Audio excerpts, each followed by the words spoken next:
Hey guys, in this video, we're going to take a look at how you can enable or disable apps that can access shared content in messages on the iPhone 15 series. First, let's go back to the home screen by swiping up at the bottom of the screen. And from the home screen, tap on Settings. Now in the Settings page, we scroll down and then tap on Messages. Then scroll down and tap on Share with You. At the top here, make sure automatic sharing is switched on.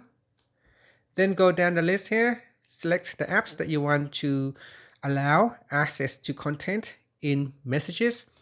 So for example, Safari or other apps, depending on what apps you install on your device, it may or may not appear in the list here.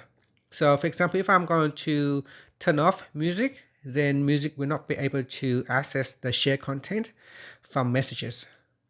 And that's it. Finally, you can swipe up to go back to the home screen.